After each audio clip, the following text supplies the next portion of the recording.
மார்க்க அறிஞர்னா யார்? மார்க்க அறிஞர்னா யார்? மார்க்கத்தை அறிஞ்சவர் மார்க்க அறிஞர். டெஸ்ட் பண்ணணுமா இல்லையா? அப்போ ஒருத்தர் போய் ஒரு விஷயத்தை கேட்குறோம், என்னப்பா இது ஹலாலான்னு கேட்குறோம். ஹலாலு என்ன ஆதாரம்? என்கிட்ட ஆதாரம் கேட்குறியா? இவர் மார்க் அறிஞரா? இவர் மார்க் அறிஞராக இருந்தால் இந்த இருக்கிற 12:24 எடுத்து பாரு, குரானில் 6326 புகாரில் பாரு இருக்குதுல, இவர் மார்க்கத்தை அறிஞ்சிருக்காரு. ஒரு விஷயத்தை ஹலாலான்னு கேட்குறீங்க, அவர் ஹலாலுங்கிறாரு, இல்லை ஹராமான்னு கேட்குறீங்க ஹராமுங்கிறாரு. எப்படி அசர்த்து என்ற கல்விக்கிறியா? இவர் மார்க் அறிஞரான்னு கேட்குறேன். மார்க் அறிஞர்னா மார்க்கத்தை வெளிப்படுத்தினது மார்க் அறிஞர். அப்போ மார்க் அறிஞர் அந்த அறிவை கொண்டு உங்களுக்கு சொல்கிறாரான்னு பார்க்கணும். தௌஹீத் ஜமாத்தில் என்ன சொல்லுவாங்க, இந்த நான் நம்பரில் இப்படி இருக்குங்கம்பாங்க. தௌஹீத் ஜமாத் அறிஞர்கிட்ட போய் கேட்டிங்கன்னா, இங்கேயும் நீங்கள் ஆலிம்கிட்ட கேட்குறீங்க, நான் சொல்கிறேன்ல கேட்டுப்போன்னு சொல்லியிருப்பாங்களா? அது சொன்னதை நீங்கள் விடுவீங்களா? அவர் சொல்லிட்டா கூட அது என்ன ஆதாரம் பார்த்து சொல்கிறேன், நீ பார்த்து சொன்ன பிறகு நான் ஏற்றுக்குருவேன். அப்படி தான் நீங்கள் போகிறீங்க, அப்படி தான் இங்கே இருக்கிறீங்க. இது கரெக்டு. ஆனால் மற்றவங்க என்ன செய்கிறாங்கன்னா, நீ 7 வருஷம் படிச்சியா, என்னை மாதிரி நீ படிச்சியா, ஏன் நீ கேள்வி கேட்பியா, நீ யார் நான் யார், நீ நான் ஈக்குவலா? ஈக்குவலாக ஒன்றே கேட்குறாங்க. ஈக்குவலாக இல்லை, நீ கொஞ்சம் பெரிய ஆள் நினச்சன ஒன்று வந்து கேட்குறாங்க. நீ எங்களுக்கு கொஞ்சம் மண்ணாக்கட்டியாக இருக்கிறிய. அப்போ என்ன மேட்ரு? மார்க் அறிஞர்னு சொல்வதாக இருந்தால் மார்க்கத்தை இவர் அறிந்திருக்கிறார் என்று தெரியணும். அப்போ தான் மார்க் அறிஞர். மார்க் பெரிய தலப்பாவும் சிப்பாவும் மார்க் அறிவு எப்படி காட்டும்? அவர் மார்க் நன்னு சொல்ல போனால் மதரசாக்களில் மார்க் அறிஞர்கள் எப்படி உருவாக்கப்படுகிறார்கள், மதரசாவுடைய பாடத்திட்டங்கள் என்ன, இதெல்லாம் நீங்கள் விளங்குனீங்கன்னு சொன்னால், இப்போ உலமான்னு சொல்லிக்கொண்டு பத்வா கொடுத்துருக்கிறாங்களே, இவங்களுக்கு மார்க்கத்துக்கு இந்த சம்மந்தம் இல்லைன்னு வழங்கி கொள்ளலாம். மதரசாவுக்கு யார் அனுப்புகிறாங்க? யாருக்கு படிப்பு வரல அவனை அனுப்புவாங்க. இவன் எப்படி படிச்சுட்டு வருவான்? நல்ல படிப்பு வந்துச்சுன்னா அவனை டாக்டராக்கு, வக்கீலாக்கு, அசர்த்து இவனுக்கு ஏறவே மாட்டாங்க, அசர்த்து சேர்த்துக்கிறங்க. இவன் வந்து உலகத்துக்கு உருப்படாத ஒருத்தன் மார்க்கத்துக்கு உருப்படுவாங்கிறீங்க. யாரை சேர்க்குறாங்க மதரசாவில்? நல்ல மார்க் வாங்கி நல்ல மெரிட்டில் வந்தான்னு சொன்னால் அவனை மதரசாவுக்கு போட மாட்டார்கள். மதரசாவுக்கு அனுப்புறதா இருந்தால் ரெண்டு ஆளை தான் அனுப்புவாங்க. ஊருக்கு அடங்காத உலகத்தை சேட்டை பண்ணுவான் அவனை அனுப்புவாங்க. இல்லைன்னா வந்து மண்ணாங்கட்டி அனுப்புவாங்க. 2 தான். இந்த 2 கிரமில் யார் எடுத்தால் 2ல் 1 இருப்பாங்க.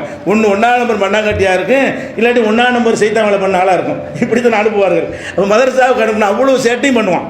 இது அடங்காது, பள்ளிக்கூடத்தெல்லாம் வச்சா சரி வராது, அது மதரசாவில் ஒன்றை விட்டுருவோம், இப்படியான முறையில் ஒன்றை அனுப்புகிறாங்க. அப்போ அதிகமான பேர் வந்து அறிவே இல்லாமல், எழுத தெரியாமல், வாசிக்க தெரியாமல், தமிழும் தெரியாமல், கணக்கும் தெரியாமல் இப்படியெல்லாம் வளர்ந்துருப்பாங்க இல்லையா? இப்படியான ஆட்களை கொண்டு மதரசாவில் விடுறாங்க.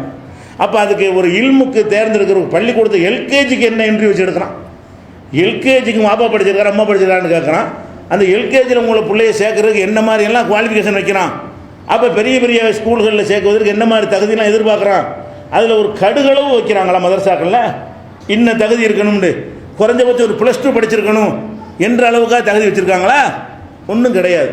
அப்போ இந்த முதல்ல அதுக்கு சேரக்கூடிய மாணவர்களாக தேர்ந்தெடுக்கப்படக்கூடியவர்கள் வந்து எந்த ஒரு அறிவு இருக்கணும்னு அவசியம் இல்லைன்னு ஆகிடுது. அடுத்ததாக மதரசாவில் ஓதுறாங்க இல்லையா? ஓதும்போது ஃபெயிலுங்கிறது கிடையாது. ஃபெயில் ஆக்க மாட்டாங்க. 7 வருஷத்துக்கு ஒரு கழுதையை கட்டினாலும் அதுக்கு சனதை கொடுத்துருவாங்க. அது படிக்கணும்லாம் தேவையில்லை, 7 வருஷம்தான் கணக்கு.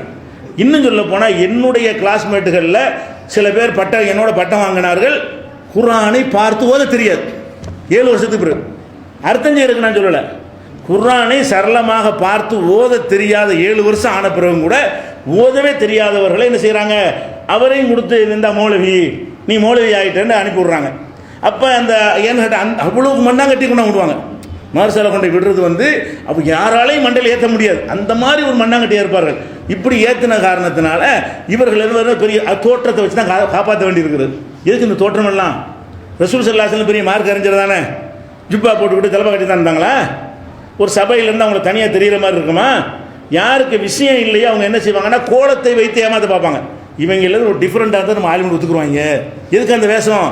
எல்லாரும் மாதிரி ஸ்டைலாக சட்டை போடாமல், எல்லாரும் மாதிரி இல்லாமல் அவங்க தனியாக என்ன செய்கிறாங்க, முழங்காலுக்குள்ள ஒரு ஜிப்பா, தலைக்கு ஒரு தலைப்பானா நீங்கள் பார்க்கும்போது என்ன செய்யும், ஒரு ஆலிம்ஸை தான், அதுக்கு ஒரு துண்டு வர சாலு வர, அதையும் போட்டு தான் செய்யும், ஆலிம்ஸை தான். என்னடா ஆலிம்ஸா, எதை வச்சு கண்டுபிடிச்சிங்க? இதான் ட்ரெஸ்ஸு.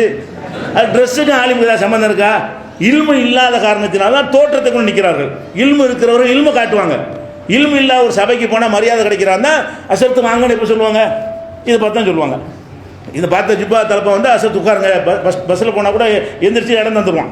நீங்கள் வேணால் போய் பாருங்கள், ஒன்று பெரிய ஜிப்பா போட்டுட்டு தலப்பா கட்டிட்டு போய் பாருங்கள். அந்த மெட்ரோவில் ஏறி பார்த்தாலும் சீட்டில் டக்குன்னு முஸ்லீம் உட்கார்ந்தானு வைங்க, அசரத்து உட்கார்ந்து எந்திரிச்சிருவோம். அப்போ இந்த ஒரு கோலத்தை வைத்து தான் நீங்கள் ஆளும் நினைச்சிங்களா? அவருடைய மார்க்க அறிவை சோதித்து நீங்கள் நினைச்சிங்களா? சோதித்து நினைக்க கிடையாது. அடுத்து என்னென்னு கேட்டால், அங்கே சொல்கிற பாடம், இந்த பள்ளிக்கூடத்தில் பாடம் இருக்குல்ல, பள்ளிக்கூடங்கள் என்ன செய்கிறான்னு கேட்டால், ஒரு வருஷம் பாட புத்தகத்தை மாற்றுவான். 2 வருஷத்துக்காக சில புத்தகத்தை மாற்றுவான், சில புத்தகங்களை 3 வருஷத்துக்காக மாற்றுவான். சின்ன அளவுக்காக சேஞ்ச் பண்ணிகிட்டு இருப்பாங்க. ஏன்? இல்மு மாறிக்கிட்டே இருக்குது, கல்வி மாறிக்கிட்டே இருக்குது. கிராமர் புக்கு கூட மாற்றுவான். ஏன்? அந்த சொல்லிக் கொடுக்குற மெத்தடில் அந்த பழைய புக்கு நல்லா இல்லை, மெத்தடை மாற்றணும்னு. கிராமர் அந்த காலத்தில் ஒரே கிராமர் தான். அந்த புஸ்தகங்களை கூட என்ன செய்வாங்க? மாற்றுவாங்க.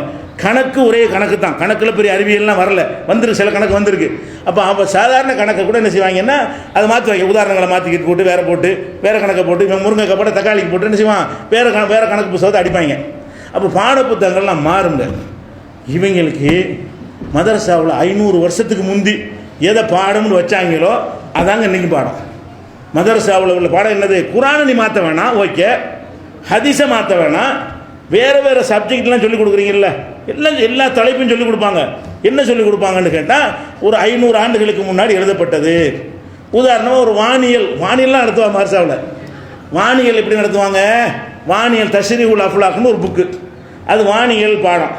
அந்த வானியல் என்ன செய்வாங்கன்னு கேட்டால், இப்போ சூரியன் சந்திரன் இதெல்லாம் நீங்கள் பார்க்குறீங்கல்ல, அதுக்கு சொல்லுவாங்க, சந்திரன் சூரியன் 4வது வானத்தில் பதிக்கப்பட்டிருக்கிறது. சூரியன் எங்கே இருக்குதான்? 4 வானம் இருக்கான், அந்த 4வது வானத்தில் கொண்டு சூரியனை கொண்டு பதிச்சு வச்சுருக்கோம். சுற்றுது உருளுதான் கிடையாது, அது பதிச்சு வச்சுருக்குது. இப்போ செவத்தில் லைட் போட்டுருக்கல, இந்த மாதிரி இப்படியெல்லாம் அந்த படமெல்லாம் போட்டு கிராஃபிக்கெல்லாம் போட்டு சொல்லி தருவார்கள். அதெல்லாம் அந்த 500 வருஷத்துக்கு முன்னாடி இப்படி சொன்னாங்க. அதெல்லாம் தாண்டி உலகம் எங்கேயோ ஒடியாந்துருச்சு. சூரியன் சுற்றுறது, சூரியன் ஓடுறதுன்னு எங்கே போயிட்டு இருக்கிறாங்க. இந்த நாளை சூரியன் சுற்றுற ஒத்துக்க மாட்டாங்க. அதனால சந்திர மண்டலத்தில் இறங்கினோடனே பொய்ங்க எல்லாம் கிராஃபிக் பண்ணி செய்கிறாங்கன்னு சொன்னது காரணம் என்ன? இதுதான் காரணம். அப்போ இந்த மாதிரி எல்லாம் அவர்கள் மார்க்க அறிவுங்கிற பேரில் நடத்தியிருக்கிற புத்தகங்கள் எடுத்து பார்த்தீங்கன்னா அது எதுவுமே இந்த காலத்துக்கு உதவாது. படித்தா சிரிப்பாங்க. அதை தமிழில் மொழிபெயர்த்து ஒருத்தனை கொடுத்துருங்கன்னா இவன் எந்த காலத்து கற்காலத்து புஸ்தகம்னு சொல்லுவான். அப்போ அந்த கற்காலத்தில் உள்ள எழுதப்பட்ட விஷயங்களை எல்லாம் விஞ்ஞானம்கிட்ட படிச்சுட்டு வந்தான்னு சொன்னால் இவனுக்கு என்ன தெரியும்? மழை பெய்வது எப்படின்னு என்னத்தை விட்டு அடிப்பாங்க, ஒன்றுக்கும் சொல்லி தருவாங்க. அதே மாதிரி கணக்குன்னா ஒரு கூட்டுற முறை இருக்குல்ல, இவங்க ரைட்லேருந்து விட்டுவாங்க ஒரு டைப்பாக, அது ஒரு கணக்கு. குலாசத்தில் ஹிசாப்னு போடுவாங்க. அந்த கணக்கு இந்த காலத்தில் சொன்னீங்கன்னா எவனுமே ஏற்றுக்கிற மாட்டாங்க, கணக்கே இல்லது. அதெல்லாம் கணக்கெல்லாம் அட்வான்ஸாக போய்விட்டது. இப்படியான சில கித்தாப்புகளை வைத்துக்கொண்டு என்ன செய்வாங்க, லாஜிக் வேறு நடத்திக்கிடுவாங்க. மன்த்திக்கு நான் இலக்கியம் கூட நடத்திக்கிடுவாங்க. என்ன இலக்கியம் அவருக்கு புரியாது, நமக்கும் புரியாது. இந்த மாதிரியான ஒரு பாடத்தை நடத்திட்டு இது ஆலிம்னு உருவாக்கிட்டு இருக்கிறாங்க. குரான் ஹதீஸுக்கு பேச்சே கிடையாதுங்க. குரான் ஹதீஸ் 4 வருஷம் வரைக்கும் என்னென்னு கேட்டால் சர்ஃபு இந்த மாதிரி கிராமர் அது இதுன்னு போட்டு நடத்தி முடிச்சுட்டு 4வது வருஷத்துல தான் தஃப்சீர் ஜலாலைன்னு ஒன்று தருவாங்க. ஜலாலைன்னு ஒரு புத்தகத்தை, அது என்னென்னா குரானுக்கு அரபியில் அர்த்தம் செஞ்ச புக்கு. அரபியில் வேறு சொல்ல கொண்டு விளக்கம் கொடுக்கப்பட்டிருக்கும். இது 4வது வகுப்புல 5வது வகுப்புலையும் சொல்லுவாங்க. அதுக்கப்புறம் என்ன செய்வாங்க, பைலாவின்னு ஒன்று தருவாங்க. பைலாவின்னு என்னென்னா அது தஃப்சீர் புக்கு. அதில் என்னென்னு கேட்டால் ஒரு அலிஃப் லாம் மீம் ஆரம்பித்து ஒரு 8 ஆயத்து தான் வரும். ஒரு வருஷம் முடிஞ்சு போயிடும். 8 ஆயத்துக்கு என்னமோ எழுதி வச்சுருப்பாங்க. அதை படித்து முடிக்கிற ஒரு வருஷம் காலியாக போயிடும். தஃப்சீருங்கிற பேரில் குரானை முழுவதும் படித்து குரானில் ஆதிலிருந்து அந்த வரைக்கும் படித்து எந்த வழக்கமும் யாரும் கொடுக்குறது கிடையாது.